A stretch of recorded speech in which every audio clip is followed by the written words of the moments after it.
Killing 50 million people is not easy. That's almost the number of people who died in World War II. But doing it without war, natural disasters or droughts? Now, that sounds impossible. Yet Mao Zedong, the great founding leader of Communist China, managed to do exactly that in just 5 years.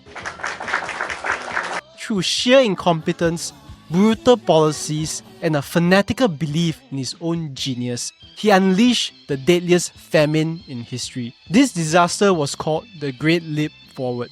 And the result, up to 50 million people starved to death. But I'm not here to bore you with facts and dates. Instead, I'm going to give you the 10-step framework that Mao used to systematically starve his entire country. Because once you understand his strategy, you, as a wannabe dictator, can try it too. Alright, the first step is actually the most important because you need something to justify the things that you are going to do later. Something that the people will support and cheer for. That's why you have to have a grand vision. What Mao did was proclaim that he wanted China to be a glorious socialist utopia where everyone is equal, there'll be no rich and no poor, everyone will share everything and do their part to make China a better place, so it's just one big happy collective. Sounds amazing, right? After all, who would dare argue against a better world for everyone? Mao and his fellow communists even called this the final evolution of human civilization. Then you can give it a grand, nice sounding name like the Great Leap Forward, and that will seal the deal. Because if someone questions it, they must be against progress. Obviously, that means they are dangerous and should be discarded.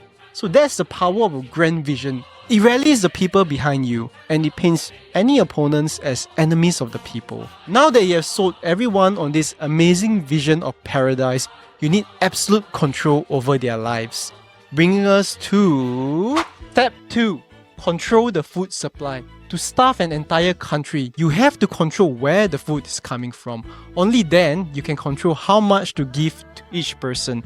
You decide if they live or die. Mao had a very effective way of getting this complete control. He organized everybody into communes, and no, these weren't like peace and love, hippie communes you might picture, where everyone wore tie-dye shirts, strum guitars, and sang songs around the campfire. No, these were government-run work camps, where every part of life was designed for one thing and one thing only: maximum productivity! Cooking and eating at home? Too inefficient. Everyone ate in massive communal kitchens instead. Raising your own kids isn't your job anymore. The Communist Party took care of that. They made sure that children loved the party and communism more than their own parents. Sleeping on your own bed at night? What a waste of time! If you were already working in the fields, you might as well sleep there too, so that you can start working again the second you wake up. These communes were run by Communist Party cadres, Mao's most loyal followers. They were committed to Mao's grand vision from step 1, building a grand socialist utopia. He took control of every aspect of daily life, all in the name of progress. But controlling the food was not enough for Mao, because he knew that there would be people that were not happy with the situation. So, in order to make sure nobody resisted, he had to make them believe in his vision. Or if not, they should be afraid to speak up. And that brings us to step 3. Make them love you or fear you. Control isn't enough. People still need a reason to comply, to willingly follow orders, no matter how insane they sound. Ideally, you want them to love you, because if you are adored, you can do no wrong. But what if people start asking questions? What if they doubt your leadership? That's when you give them another reason to obey. Fear. Mao didn't just want obedience, he wanted devotion. He saw himself as a great visionary, guiding China towards a glorious future, even if people had to starve to death for it. And what better way to build trust than to show the people that he genuinely cared about what they thought. That's why in 1956, he launched the 100 Flowers campaign. It was about encouraging the people to share their thoughts, offer suggestions, and help improve the system. The party had these feedback boxes everywhere, and they held critic sessions where people voiced their opinions about anything. At first, it was all about free speech. Mao even gave a campaign an inspiring slogan: "Let 100 flowers bloom. Let 100 schools of thought contend." Sounds very open-minded, right? The people thought so too and started speaking their minds. Many peasants criticized the effectiveness of the communes and they wanted their land back. Intellectuals like teachers, professors, and writers voiced concerns about the Communist Party's harsh policies, and they suggested that maybe it was time to revise their theories. Word of advice: never tell a communist to revise their theories because they will make you revise yours in prison. And that's exactly what happened. In 1957, just 1 year after the 100 Flowers campaign, Mao reversed course and launched the anti-rightist campaign. Suddenly, all those who had spoken out were labelled rightists, enemies of the people. 2 million people were purged. They were either sent to labour camps, publicly humiliated, or executed. Intellectuals, teachers, and even Communist Party members disappeared overnight. Mao had decided the criticism was too much. If the people wouldn't worship him willingly, then they would have to fear him instead. And so the country fell silent because everyone understood the new rule: agree with Chairman Mao or else. So now you know how to obtain absolute control. Make the people love you or fear you too much to disagree. You can then push your worst ideas to the extreme and nobody's gonna stop you. And that brings us to step 4. Lower food production. Here, we learn how to wreck farming, ruin harvests, and guarantee mass starvation. You might think starving millions of people would be difficult. Normally, it takes a massive drought, a war, or some kind of natural disaster to pull that off. But Mao, he managed to do it with nothing but bad policies and sheer incompetence. The first phase was to make people who have been farming for generations take orders from bureaucrats who have never touched soil in their lives. These brilliant communist cadres weren't chosen for their farming knowledge. They were chosen because they loved Chairman Mao more than everyone else. So naturally, they introduced bold and new farming techniques based on zero science. Like when they asked farmers to just cram seeds into holes without spacing them out. The logic was that if one plant grows from one seed, then 10 seeds crammed together should grow 10 plants. And so crops ended up just suffocating each other and none of them grew. Another brilliant theory they had was spamming fertilizer. They thought if fertilizer helps plants grow, then dumping as much fertilizer as possible should make them grow faster. And so farmers ended up poisoning the soil and killing their own crops. These incompetent cadres had no business being near a farm. By putting them in charge of farmers, Mao managed to ruin the land and choke crops all over China. But he was just getting started, so pay attention to these next few bits. The next phase, make sure nothing that survives actually lasts. And Mao's solution was sparrows. In 1958, he announced that sparrows were the biggest enemies because apparently they had been stealing too much grain. So he launched a nationwide campaign to exterminate every sparrow in China. Mao made millions of people spend days banging pots and drums, forcing sparrows to fly non-stop until they dropped dead from exhaustion. Even kids were slingshotting rocks at sparrows. And it worked! China was free of sparrows. There was just one problem. Sparrows primarily ate insects. With no sparrows left, locusts and other insects swarmed the fields and devoured everything. So in just a few simple steps, with the help of his devoted cadres, Mao had destroyed the soil, choked the crops, wiped out natural pest control leading to locust swarms. And that's how you create a food crisis without bad weather or war.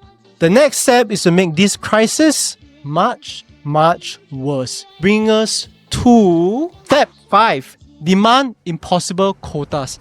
Here's the thing. At first, communes were only required to hand over a portion of their food as tax.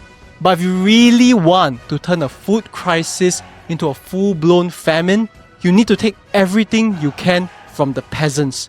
Remember step 3? make them love you or fear you? By now, every local official knows that the best way to survive or get promoted was to prove their loyalty to your grand vision.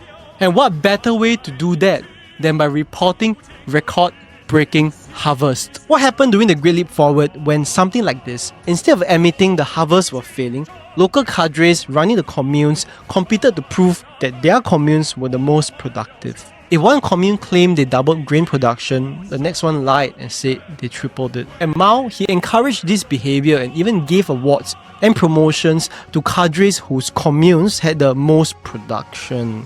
So the fake yield numbers kept getting more and more inflated. And now you have the perfect excuse to demand more grain, just like Mao did. Since communes were producing more grain than ever, it was only logical that they should increase production even more. When Mao toured the countryside, peasants, terrified of disappointing him, ripped crops from other fields and crammed them into the ones Mao would see. So Mao looked around and saw bountiful fields, bumper harvests, proof that his grand vision was succeeding. So he increased the grain quotas again. In reality, the communes were already dealing with lower harvests because of step 4. So this is the amount of grain the commune used to produce. Let's say it's 5,000 tons. But because of the bad farming techniques we discussed earlier, it dropped to 4,000 tons. But the cadre in charge lied to say it's actually 10,000 tons. Because instead of reporting that the harvest got worse, which is admitting that the party screwed up and then they will get themselves in trouble, he said that he got the commune to double the yield. Now, the tax rate is 28%, so in reality, the farmers have to pay 10,000 tons times 28% tax, which is 2,800 tons. That means that more than 70% of the real harvest was taken away, leaving the farmers with just 1,200 tons. Because the tax rate was based on the inflated and reported numbers, not the actual one.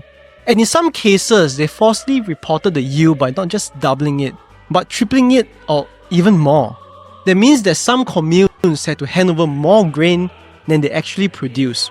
How? Simple. They had to surrender their emergency reserves, their last supply of food, to survive the winter. And if they didn't meet these impossible quotas, it wasn't because of your bad policies, which may have led to the crops failing, locals swarming the countryside, or the peasants being overworked and starving. No. It was because the peasants were hoarding food. At least that is what you would tell yourself. So naturally, the next step is simple. Confiscate all remaining food. Mao's cadres raided homes, seized grain, and tortured anyone suspected of hoarding. And just like that, by demanding impossible quotas, you guarantee mass starvation. Well done. And now, it's time for the icing on the cake. Step 6. Exhausting the people with useless work. Because these starving farmers clearly aren't working hard enough. But why stop at just making them work? If you really want to break them down, you have to make sure they're spending their time on the most pointless, backbreaking work possible. And Mao had the perfect idea. He didn't just want China to catch up to the West. He wanted it to surpass them. And in Mao's mind, surpassing the West didn't mean improving infrastructure, education, or technology. Nope. It just meant producing more steel. Because apparently, the only marker of how advanced your country is how much steel you make. To Mao, more steel equals stronger China. So during the Great Leap Forward, Mao made an insane declaration to the world. China could surpass the UK in steel production within a few years. Then it will look to the United States. And to make that happen, he didn't build more factories or train skilled workers. No, that would take too long. Instead, he turned farmers into steel workers overnight. Mao ordered every commune to set up backyard furnaces. It did not matter that they had no experience in metallurgy. Mao thought that these farmers were just going to somehow wing it. And to motivate these cadres, Mao set steel production quotas. Because of course, quotas have worked so well before. Produce more steel, you show more devotion to Mao. At one point, he set the goal for China to produce 100 million tons of steel per year. For reference, before the Great Leap Forward, China was producing just 5 million tons per year. But Mao believed that enthusiasm and fear from starving farmers would somehow bridge the gap. So now you've got millions of farmers who know nothing about metallurgy, running makeshift backyard steel factories. What could possibly go wrong? Well, everything. First, you need fire to melt metal. But there's a small issue. There was not enough coal. No problem. Just burn whatever you can find. Chop down forests for wood, tear apart homes for furniture. At one point, people were even digging up coffins to use as firewood. So now there was mass deforestation. Homes were left in ruins. Families were freezing in winter because they had nothing else left to burn. All because Mao's revolution needed the fuel. Second, you need iron to make steel. No iron ore? No problem. Throw in your pots, your pans, your kitchen knives, melt your farming tools, shovels, plows, all into the furnaces. And after this effort, what came out was not steel. It was brittle, low quality pig iron. Completely useless for industrial development. So peasants were melting down the tools they needed to survive, burning wood they needed to stay warm, destroying beds they needed to sleep on for nothing. And don't forget, if these farmers are spending half their time making useless steel, they aren't spending time actually growing crops. Plus, their farming tools were destroyed, so crops were neglected. The food crisis became the worst famine in history. And yet, there is still more to come. Because what's the point of a famine if you don't make it hell on earth? Which brings us to step 7. Sell the food for profit. Millions of peasants were starving. Entire villages were collapsing. People were eating tree bark, leather, and even dirt just to survive. So, what do you do next? Sell the food, of course. Because why waste the grain on the people who actually grew it when you could make a profit instead? Mao believed that China's future depended on rapid industrialization. And industrialization required money. China needed to pay off debts to the Soviet Union, fund industrial projects, maintain its international image as a successful communist state. The logic was simple. Sacrifice the countryside to feed the cities. Sacrifice the peasants to build the great socialist utopia. Millions of farmers dying in the process was just the cause of progress. In fact, Mao knew exactly what was happening, and he said this: if everyone can't eat their fill, everyone dies. It's better to have one cow die so that another cow can eat its fill. But it's not like China had no food. Remember all the grain taken from the communes as taxes? They were all sitting in government warehouses. There was enough food to save millions, but instead, the grain was locked away for government use or sold abroad. So, with millions starving to death. That brings us to step 8. Cover it up and blame everyone else. You can't admit that you caused like 50 million people to starve to death. That would make you look really bad. So, follow the example of Mao's China, where problems don't exist if no one is allowed to talk about them. Famine? What famine? The Great Leap Forward was a massive success. And if anyone dares to say otherwise, they disappear. To make sure people stay silent, you ban the word famine, punish anyone caught spreading rumors about starvation, declare that any complaints about hunger are acts of treason. But of course, dead bodies are hard to ignore. So, change the reports. Instead of starvation, list the deaths to be from natural causes. Make the media report record-breaking harvest. Mao continued claiming that the Great Leap Forward was a massive success. Local officials, already terrified about being labelled traitors, kept lying about grain production, food supplies, and death tolls. So Mao, sitting in Beijing, only saw fake reports of bountiful harvests and happy, well-fed citizens. Which meant, according to the numbers, everything was fine. And if everything is fine, then there's nothing to fix. But just in case someone starts asking questions, was it your fault? No, impossible. Instead, blame anything else.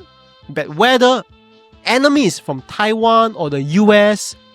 No one can blame the party because all the party is trying to do is build your grand vision, like how Mao was just transforming China into a great socialist utopia. So, by the end of step 8, you have successfully made the famine disappear on paper, terrified people into silence, blame it all on invisible enemies, which means you can keep doing whatever you want as long as nobody inside the party decides to stop you, because everyone is either too scared or too dead to challenge you. But eventually, some fools will actually try to fix things. That's why step 9, crush your critics and shift the blame, is so important.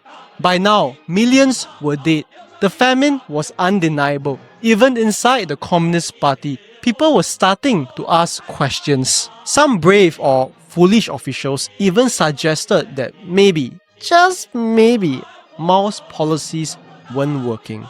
So Mao did what any great dictator would do: purge anyone who questions him. In 1959, during the Lushan Conference, Defense Minister Peng Dehuai criticized the Great Leap Forward, calling the famine man-made. You can't say that! Mao took this as a personal attack. Peng was labelled a traitor and placed under house arrest. Later on, he was tortured and died in prison. Message received. No one else dared to question Mao. But even after purging your critics, the problem of the famine is still there. Millions are still starving, and sooner or later, even your most loyal followers will start losing faith. The turning point, it wasn't protest or foreign pressure, and it was when top party leaders like President Liu Shaoqi went back home to the countryside and they discovered that their own relatives had starved to death. They found out that all these deaths had been hidden from the reports. So they investigated and uncovered the scale of the disaster. In 1962, 7,000 top-ranking cadres in the party banded together to nicely tell Mao to quietly step down from leadership. This time there were too many of them, so Mao had no choice but to listen. Afterwards, other leaders like Liu Shaoqi and Deng Xiaoping took charge of economic policy. They dismantled the communes, they allowed private farming, and food production recovered. Mao had been sidelined. He was still China's symbolic leader, but no longer in control. But if you want to be a dictator like Mao, you don't just fade away. You bide your time, you wait for the perfect moment to make your comeback. And when the time is right, you unleash chaos to take back power. This is how Mao did it. In 1966, Mao launched his masterstroke, the Cultural Revolution. The goal: destroy Liu Shaoqi, Deng Xiaoping, and anyone else who had taken his power. But instead of attacking them directly, he turned China's youth into an army.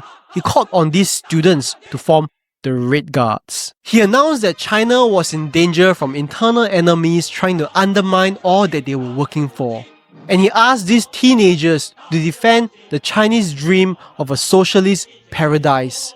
It just so happened that these internal enemies were anyone that Mao did not like.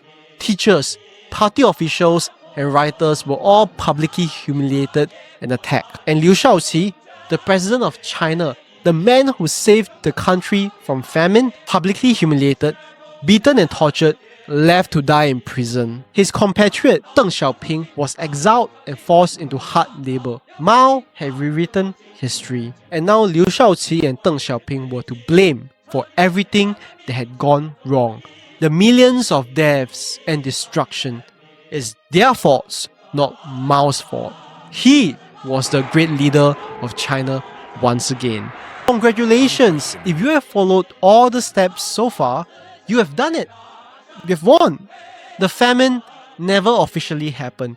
Your rivals, dead, imprisoned, or exiled. The people worshipping you like a god. This is the final step. Number 10. Be a living god and die in peace. Just sit back, relax, and rule with absolute power until you die. In China, millions were still suffering. The economy was still in ruins, but none of that mattered because Mao was untouchable. His face was everywhere, on posters, statues, money, even on gates. The Red Guards chanted his name. His book was treated like a holy scripture. Even today, decades after Mao's death, the tragedy of the Great Leap Forward is still not openly discussed in China. This is Mao Zedong's 10-step framework on how to starve 50 million people to death and get away with it all. At the very end, after building a system of fear, lies, and absolute control, you become a living god and die worshipped as a national hero.